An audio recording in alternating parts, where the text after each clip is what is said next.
प्रिय बच्चों, आज आप सभी लोगों को समाजशास्त्र भाग 2 का लेसन 6 पढ़ाना है, जिसका नाम है भूमंडलीकरण और सामाजिक परिवर्तन। तो भूमंडलीकरण और सामाजिक परिवर्तन में आप सभी लोगों को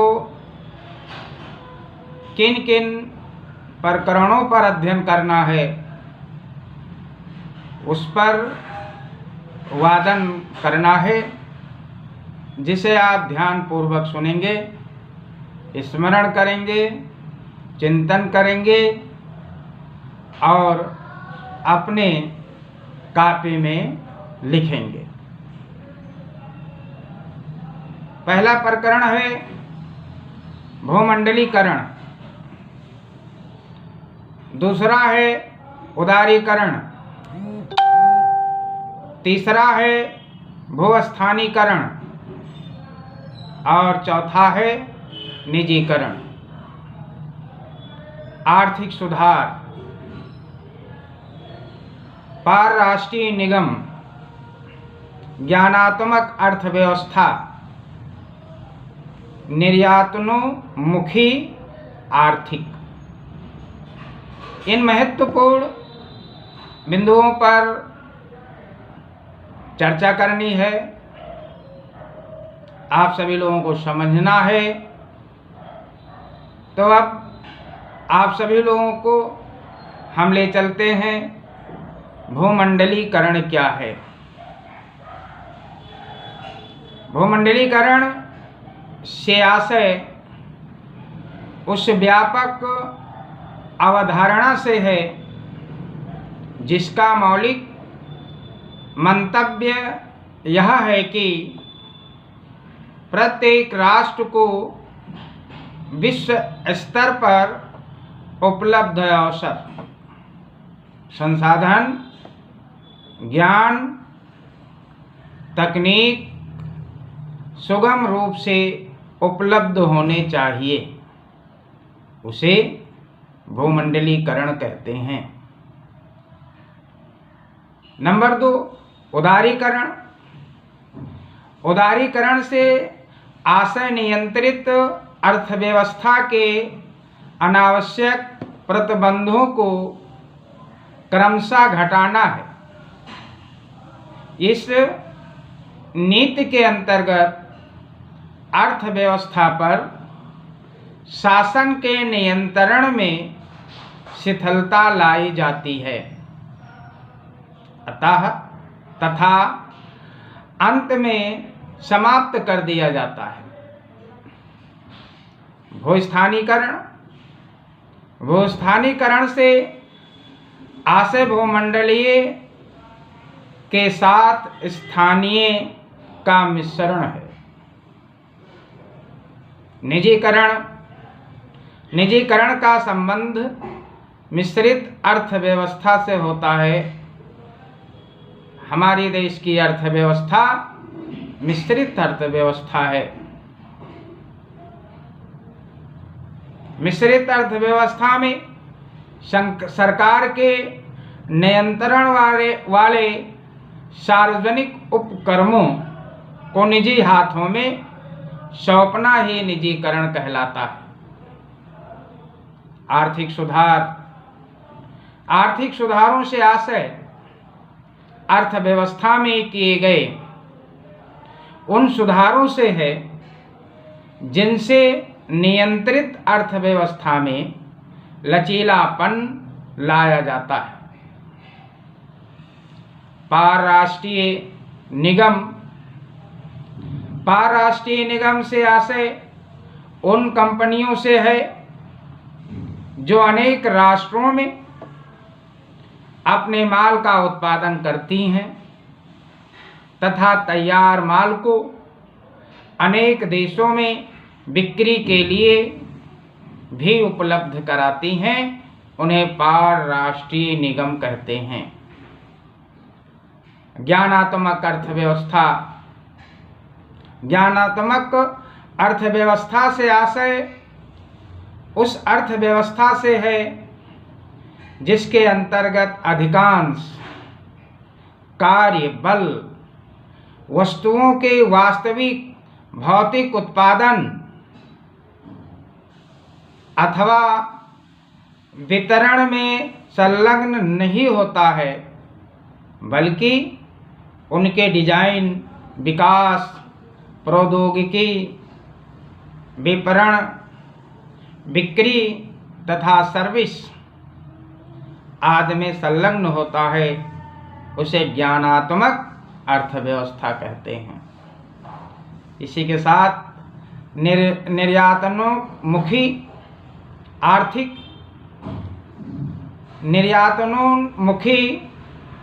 आर्थिकी से आशय उस अर्थव्यवस्था से है जिसके अंतर्गत अधिकांश उत्पादन निर्यात, व्यापार तथा सेवाओं के लिए किया जाता है। यह नीति अधिक विदेशी मुद्रा कमाने के लिए अपनाई जाती है। ये नीति अधिक मुद्रा कमाने के लिए अपनाई जाती है। इसी के साथ साथ आपको देखना है कि समाचार पत्रों अथवा टेलीविज़न कार्यक्रमों में भूमंडलीयकरण शब्द का प्रयोग विभिन्न प्रसंगों में अनेक रीतियों से किया जाता है। आर्थिक समाचारों अथवा कार्यक्रमों में भूमंडलीकरण से तात्पर्य पूंजी के प्रवाह जैसे आर्थिक आयामों से लगाया जाता है।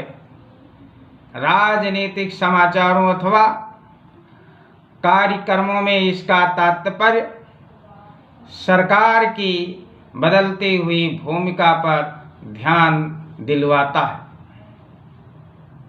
सामाजिक समाचारों अथवा कार्यक्रमों में इसका तात्पर्य सरकारों की बदलती हुई भूमिका पर ध्यान दिलवाता है। तो राजनीतिक सामाजिक समाचारों अथवा कार्यक्रमों में भूमंडलीकरण या भूमंडलीकरण शब्द का प्रयोग आधुनिकीकरण के रूप में किया जाता है।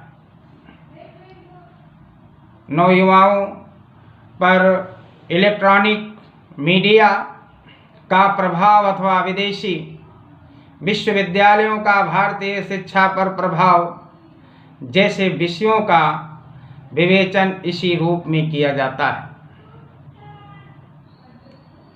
पारराष्ट्रीय निगमों द्वारा उत्पादित वस्तुओं को सूची में जूते, कैमरे, डिजाइन एवं वीडियो, कंप्यूटर, टेलीविज़न एवं एलसीडी, कारें, संगीत उपकरण, प्रसाधन के साधन जैसे साबुन, शैम्पू आदि,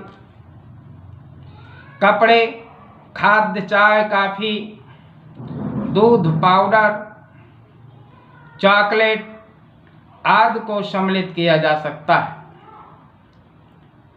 पारराष्ट्रीय निगमों द्वारा उत्पादित वस्तुओं के विज्ञापन आए दिन समाचार पत्रों एवं टेलीविज़न पर देखे जा सकते हैं। इसके अतिरिक्त आवाज़ जैसे टेलीविज़न चैनल तथा इकोनॉमिक टाइम्स जैसे समाचार पत्र अधिकांशतः उन समाचारों का प्रसारण करते हैं अथवा प्रिंट मीडिया द्वारा लोगों तक पहुंचाने का प्रयास करते हैं जो आर्थिक पहलुओं से संबंधित हैं। शेयर बाजार में होने वाले उतार चढ़ाव, शेयर बाजार में होने वाले उतार चढ़ाव, अमेरिका और यूरोप में होने वाली मंदी का भारतीय शेयर पर प्रभाव जैसे मुद्दों को उठाकर वे वास्तव में भूमंडलीय प्रवृत्तियों पर ध्यान केंद्रित करते हैं। इस प्रकार के चैनल एवं समाचार पत्र निवेशकों को जागरूक करने में महत्वपूर्ण भूमिका निभाते हैं। पूंजी बाजार में निवेशकों में निवेश की समझ न होने पर, कम होने या शेयर बाजार की चाल को न समझ पाने की वजह से कई बार वे लुटते रहे। इनसे हमें अर्थव्यवस्था के विभिन्न आयामों तथा विविध प्रकार के व्यवसायों के बारे में भी जानकारी मिलती रहती है। भूमंडलीय प्रवृत्तियों का हमारे जीवन पर काफी प्रभाव पड़ता है। इन प्रवृत्तियों ने हमारे काम करने और रहने के तौर तरीकों को बहुआयामी रूपों में बदल दिया है। शहरों एवं कस्बों में लगभग सभी गली मोहल्लों एवं बाजारों एवं इंटरनेट कैफे सामान्य बात हैं। इनका उपयोग अधिकतर युवाओं द्वारा किया जाता है। वह इन कैफों का प्रयोग विविध प्रकार के उद्देश्यों के लिए करते हैं। उदाहरण के लिए, बहुत से छात्र छात्राएं अपने परीक्षा परिणाम हेतु अथवा विभिन्न विश्वविद्यालयों में प्रवेश के फॉर्म डाउनलोड करने हेतु करते हैं।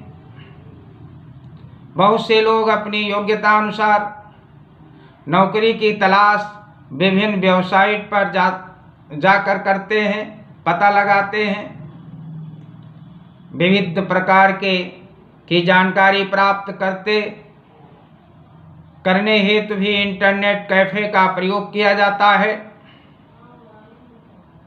समाचार पत्रों में आए दिन इन कैफों के दुरुपयोग के समाचार भी पढ़ने को मिलते हैं।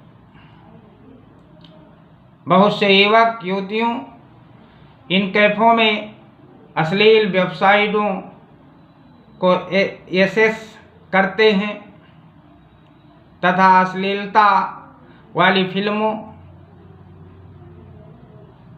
व दृश्य देखने का प्रयास करते हैं।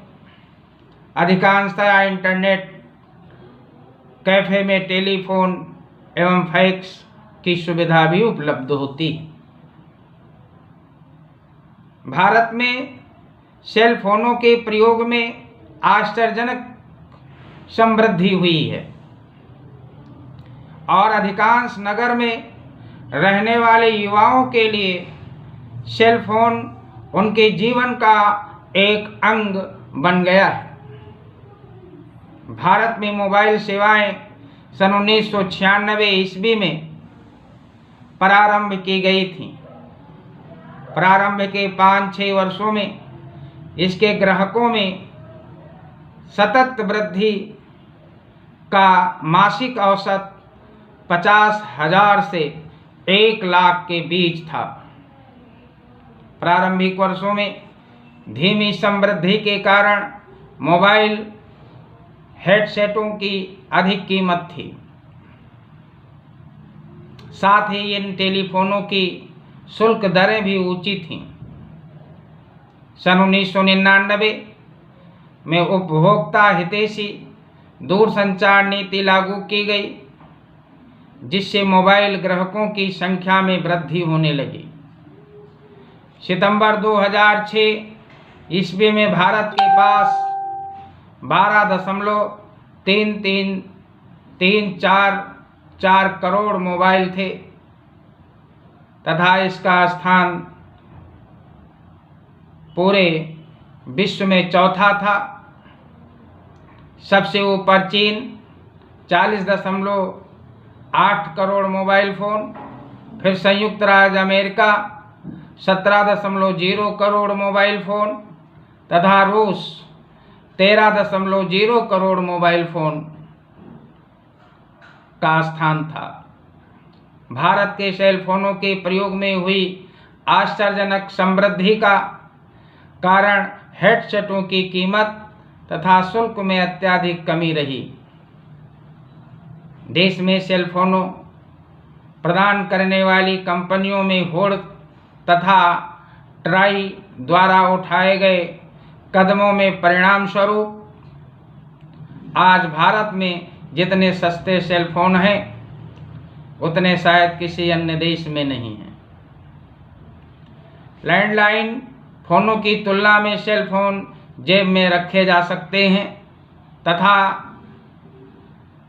परिजनों एवं मित्रों से निरंतर संपर्क स्थापित करने हेतु भी इनका प्रयोग सामान्य बात हो गई है। इसी लेसन में भूमंडलीकरण के कुछ उदाहरणों पर चर्चा करते हैं, जिसे आप ध्यानपूर्वक सुनेंगे। भूस्थानीकरण का अर्थ भूमंडलीय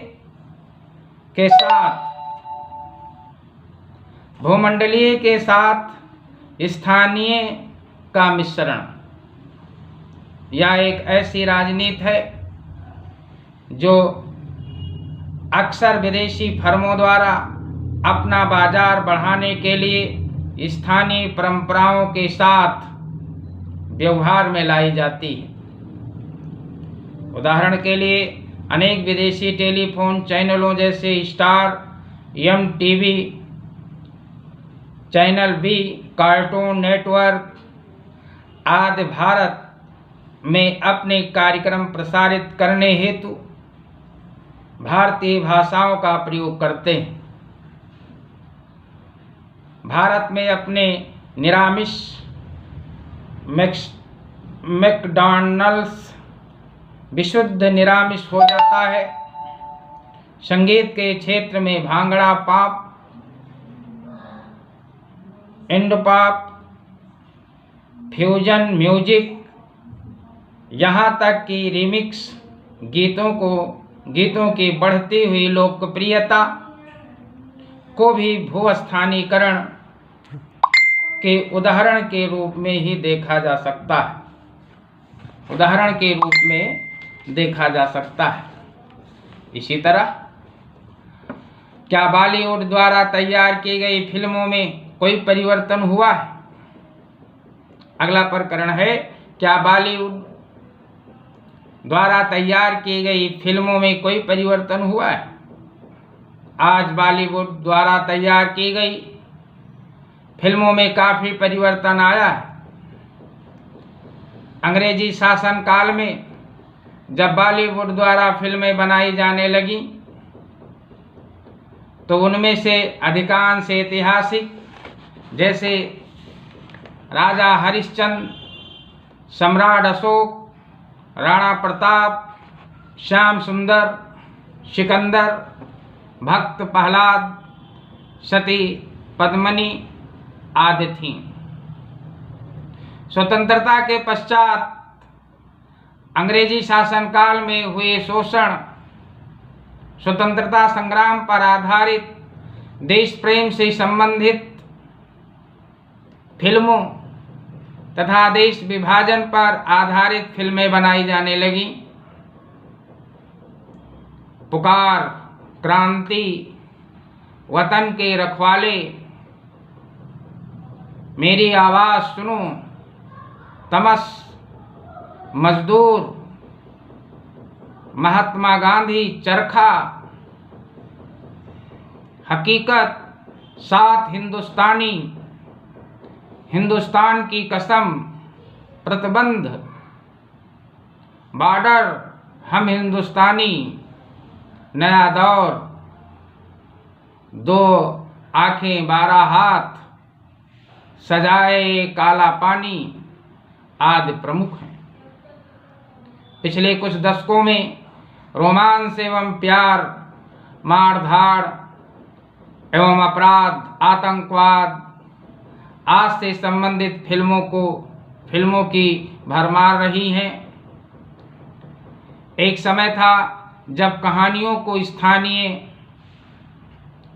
रहती थी पर उनमें विदेशों में खींचे दृश्य होते थे, विदेशों में फिल्माई गई अनेक फिल्में भी काफ़ी लोकप्रिय रहीं। फिर कुछ ऐसी फिल्में भी आईं जिनकी कहानी भी पृष्ठभूमि विदेशों में होती थी और जिनमें अभिनेता तथा पात्र भारत लौट कर आते थे। इस प्रकार समय के साथ साथ फिल्मों की कहानियों में निरंतर परिवर्तन होता रहा है। ऐसा भी कहा जाता है कि फिल्म निर्माता वही फिल्में बनाते हैं जिन्हें दर्शक पसंद करते हैं। साफ सुथरी फिल्में ज़्यादा दिन नहीं चलती, इसलिए इनकी संख्या भी अधिक नहीं है। आज बॉलीवुड स्टार हॉलीवुड फिल्मों में काम करने के लिए लालायित हैं। नसरुद्दीन शाह, अमरीश पुरी, अनिल कपूर, गुलशन ग्रोवर, ओम पुरी, सईद जाफरी, इरफान खान, शबाना आज़मी, मल्लिका शेरावत, ऐश्वर्या राय आदि को हॉलीवुड फिल्मों में काम करने का अवसर भी मिला है। इन सभी कलाकारों की भूमिका फिल्मों में अत्यंत सीमित थी। लंदन के हिट शो बिग ब्रदर की विजेता शिल्पा शेट्टी को हॉलीवुड की फिल्मों के कुछ ऑफर मिले। पहले दिलीप कुमार, देवानंद तथा अमिताभ बच्चन जैसे कलाकारों को भी हॉलीवुड में काम करने का ऑफर मिला था, लेकिन उन्होंने इसे स्वीकार नहीं किया। इसी तरह आप इसी लेसन में देखेंगे परंपरागत दुकान और नए स्थापित हुए बहुविभागीय भंडार अथवा माल की तुलना। तो भूमंडलीय करण के इस युग में सभी देशों के प्रमुख नगरों एवं कस्बों में बहुविभागीय भंडारों तथा मालों की भरमार देखी जा सकती है।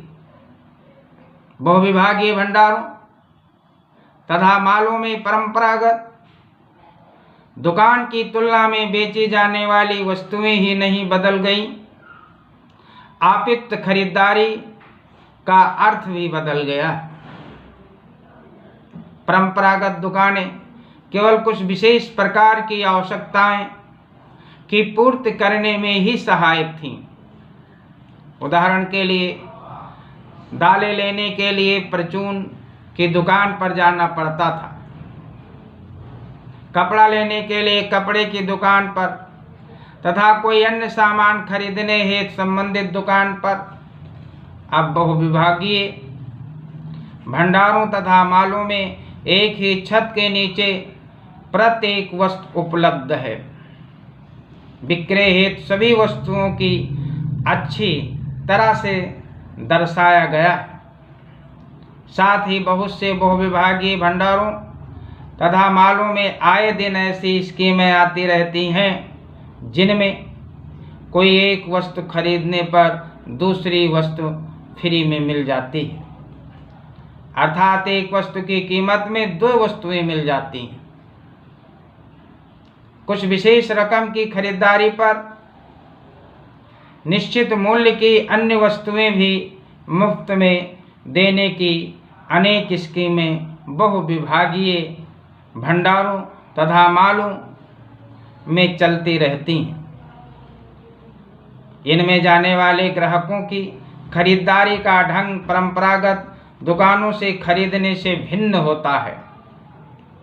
दुकानदार को तो एक लिस्ट देनी पड़ती है अथवा खरीदी जाने वाली वस्तुएं बतानी पड़ती हैं, जिसे दुकानदार लिखता है तथा फिर निकालकर उनका कच्चा बिल बनाता है। खरीदने वाले को दुकानदार द्वारा किए गए टोटल को भी चेक करना पड़ता है। बहुविभागीय भंडारों तथा मॉलों में ग्राहक ट्रॉली लेकर स्वयं सामान पसंद करते तथा फिर काउंटर पर बैठा कर्मचारी कंप्यूटर पर उनकी कीमतें स्कैन कर बिल बनाता है, जिसका नकद भुगतान या क्रेडिट कार्ड, डेबिट कार्ड द्वारा भुगतान किया जा सकता है। अधिकांश छोटी एवं परंपरागत दुकानों में क्रेडिट कार्ड, डेबिट कार्ड द्वारा भुगतान की सुविधा नहीं होती। इसी तरह आप इसी लेसन में और देखेंगे कि खाद्य स्थलों में किस प्रकार के व्यंजन परोसे जाते हैं।